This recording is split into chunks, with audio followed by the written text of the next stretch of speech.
तो आइए आज हम बात करते हैं बच्चों चैप्टर सेकंड किशोर अवस्था में सामाजिक संवेगात्मक संज्ञानात्मक विकास के बारे में।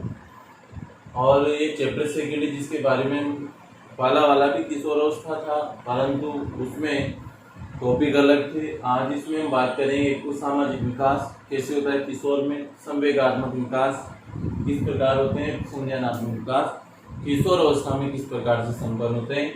तो आज हम सबसे पहले यहाँ पर बात करेंगे सामाजिक विकास के बारे में कि सामाजिक विकास किशोर अवस्था में किस प्रकार संपन्न होता है। तो इसके बारे में हम विस्तार से चर्चा करते हैं। तो देखिए, किशोर अवस्था के अंदर सामाजिक मान्यताओं के अनुरूप व्यवहार करना, यानी समाज की जितनी भी मान्यताएं होती है वह समाज में रहकर किस प्रकार का व्यवहार करता है तथा दूसरों के साथ समन्वय का मतलब है सामंजस्य। जैसे समाज में और भी कई प्रकार के लोग रहते हैं, उनके साथ कैसे सामंजस्य स्थापित करने की क्षमता उत्पन्न होना सामाजिक विकास कहलाता है। यानी एक किशोर का सामाजिक मान्यताओं के अनुरूप व्यवहार करना और दूसरों के साथ सामंजस्य स्थापित करने की क्षमता का उत्पन्न होना सामाजिक विकास कहलाता है।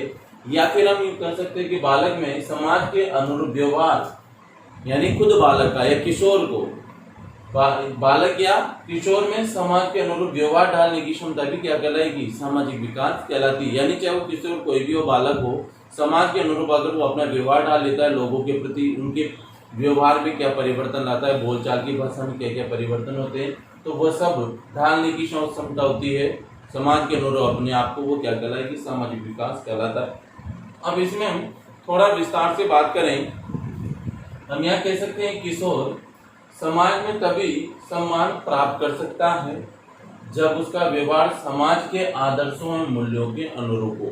यानी वह व्यवहार या सम्मान कब प्राप्त करेगा किशोर, जब वो समाज की गतिविधियों उसके नियमों के अनुसार चलेगा, तभी वो सम्मान और मूल्य प्राप्त कर सकता है तथा उसका व्यवहार भी समायोजित हो, अर्थात उसका व्यवहार भी दूसरों के प्रति ऐसा होना चाहिए ताकि वह उसके साथ समायोजित हो जाए समाज के रहने वाले लोग। इसके लिए किशोर में सामाजिक परिपक्वता आवश्यक है, क्योंकि जहाँ तक उसके अंदर सामाजिक परिपक्वता तभी आएगी जो समाज के मूल्यों को, आदर्शों को समझ पाएगा, तब जाकर के उसके अंदर क्या होगी, सामाजिक परिपक्वता का विकास होता है। अर्थात समाज में उठना बैठना, किस प्रकार से व्यवहार करना, नियमों का पालन करना, इन सारी चीजों को सीख जाता है।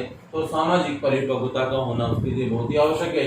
इस अवस्था में सामाजिक विकास को निम्न बिंदुओं के द्वारा हम समझ सकते हैं, जिसमें सबसे पहले आपका टॉपिक आता है सामाजिक व्यवहार। अब देखिए, यहाँ पर सामाजिक व्यवहार की बात करें, बालक जैसे जैसे बड़ा होता जाता है उसका सामाजिक दायरा क्या होता जाता है, बढ़ता चला जाता है, क्योंकि उसमें व्यक्तित्व, हम यूं कहें कि उसके व्यक्तित्व निर्माण में घर के बाहर समाज का उत्तरोत्तर दायरा क्या होता चला जाता है, बढ़ता चला जाता है। यानी घर के अंदर न रह करके यहाँ एक किशोर क्या करता है, समाज के अंदर रहता है, उनके साथ उठता बैठता है, लोगों के साथ व्यवहार करता है। यहाँ तक कि बालक तथा उसकी रुचियां या अनुभव विशाल या बहुत बड़े हो जाते हैं।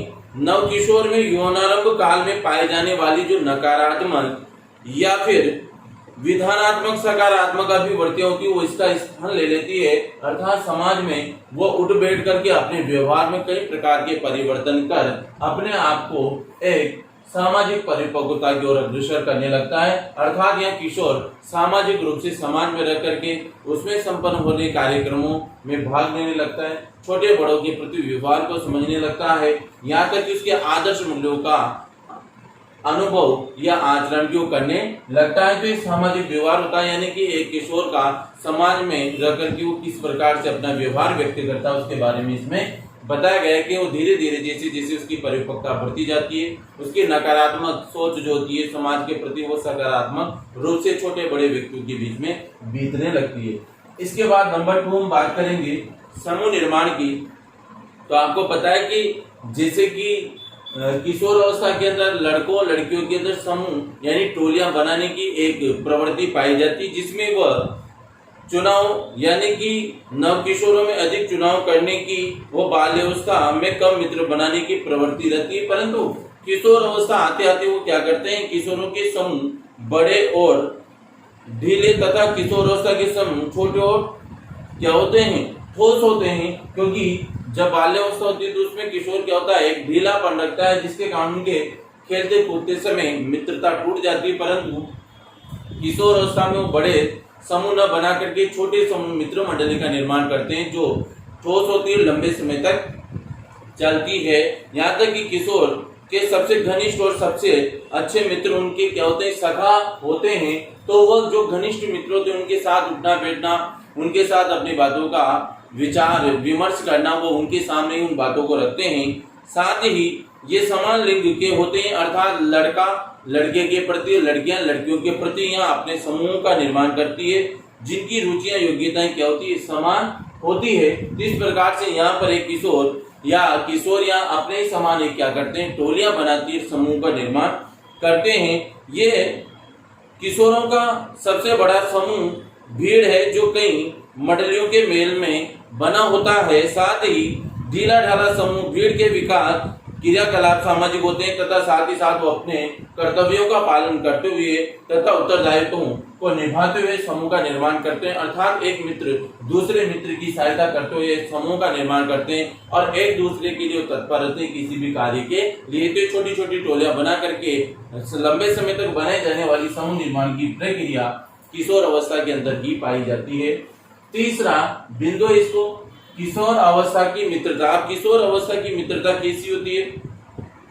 किशोर मित्र के रूप में उन्हीं व्यक्तियों को अपनाते हैं जो समवयस्क यानी उनके समान हो, अर्थात उसकी उम्र के हो, उसकी लंबाई के हो, साथ ही पसंद तौर तरीके उनके अनुरूप हो, उन्हीं के समान सामाजिक आर्थिक स्थिति हो, जिससे उन्हें सुरक्षा की भावना मिलती है। अर्थात हम कह सकते हैं कि किशोर अपने समान अपने उम्र के मित्रों के साथ अपना घनिष्ठ मित्रता निभाते हैं। वो ये भी देखते हैं सामाजिक इसकी स्थिति क्या है, इसकी आर्थिक स्थिति क्या है, उन सबको देखते हुए एक दूसरे को क्या करते हैं, सुरक्षित महसूस करते हैं। ऐसे किशोर ऐसे अपने मित्र बनाने का प्रयास यहाँ पर करते हैं।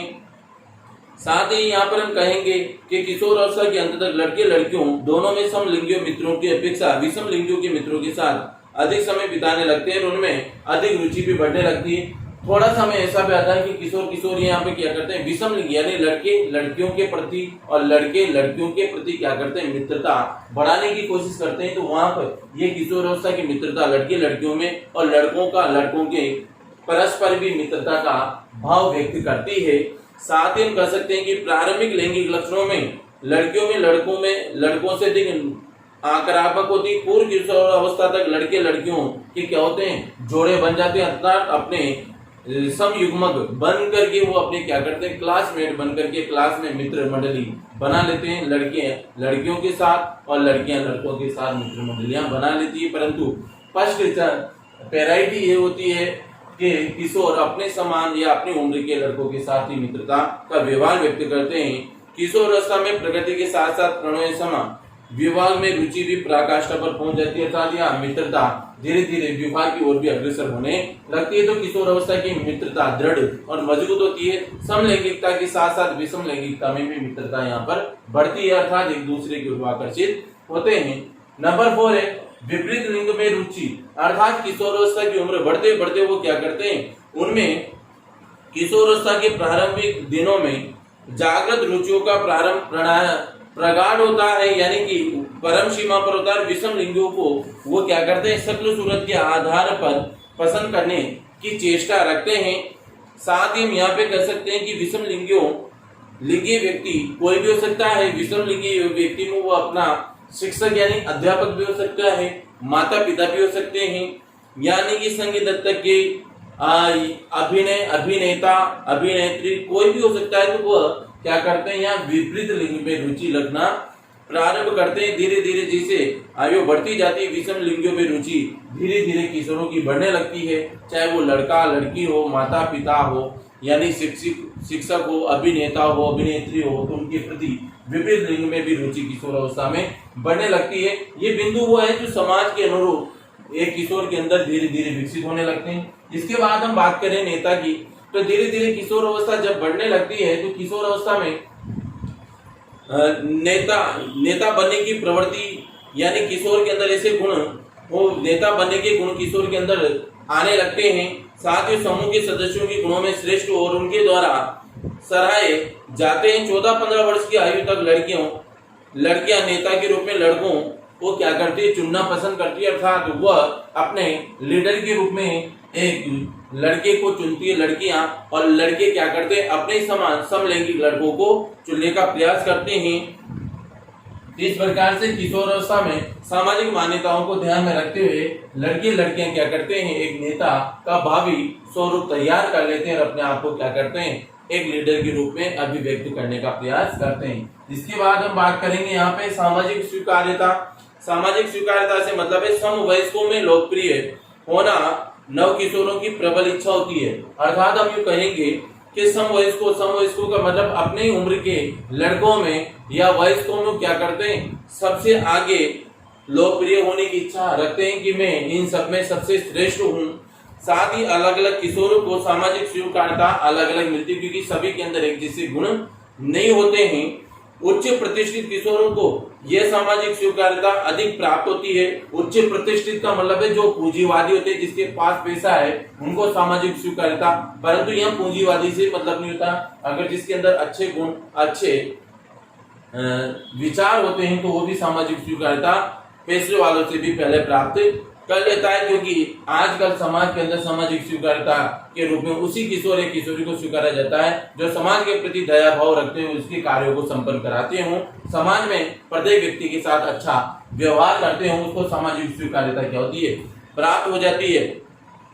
इसके बाद हम यहाँ पे बात करें कि समूह द्वारा बनाई गई प्रारंभिक धारणाएं व्यक्ति की शक्ल, सूरत, उसका पहनावा, चाल ढाल के प्रकट होने वाली सामाजिक आर्थिक स्थिति पर भी निर्भर करता है। यानी सामाजिक स्थिति स्वीकार्यता इसके ऊपर भी डिपेंड करती है कि उसकी चाल क्या है, उसकी शक्ल क्या है, उसकी पैसा क्या है, क्या नहीं है। तो इन चीजों के ऊपर भी सामाजिक स्वीकार्यता निर्भर करती है, क्योंकि रहन सहन पर भी सामाजिक स्वीकार्यता एक किशोर के लिए काफी मायने रखती है। इसके बाद हम बात करते हैं सामाजिक परिपक्वता।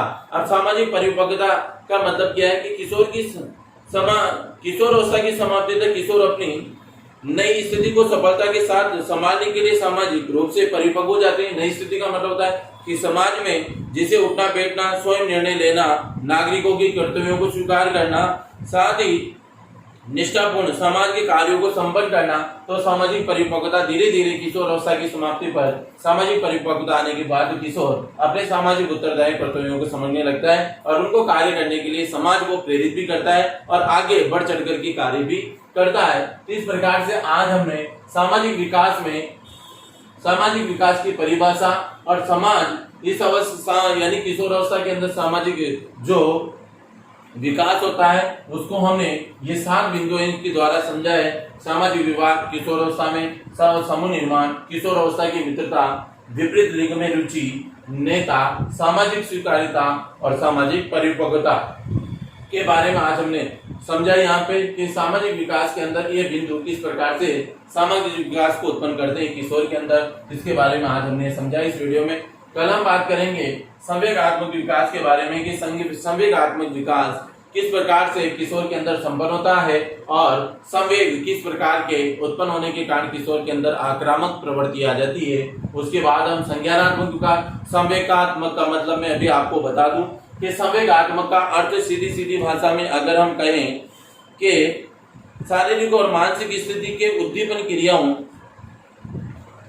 को सहने और उसका उचित प्रत्युत्तर देने की क्रिया क्या कहलाती है, संवेगात्मक विकास कहलाती है। जिसे मान लीजिए आपके साथ अगर कोई भी किसी प्रकार की कोई घटना घटता है या क्रोध करता है या कोई भी आपके व्यवहार में परिवर्तन लाने की कोशिश करता है तो आपको क्रोध, भय, आकुलता, कई प्रकार के ऐसे टॉपिक जिसके द्वारा हम संवेगात्मक विकास के बारे में पढ़ेंगे। और संज्ञानात्मक विकास की बात करें तो संज्ञानात्मक विकास में क्या होता है, किसी वस्तु विशेष को जानने की इच्छा संज्ञान कहलाती है और इसके विकास को हम संज्ञानात्मक विकास कहते हैं। तो अगले वीडियो में हम यहाँ कल बात करते हैं।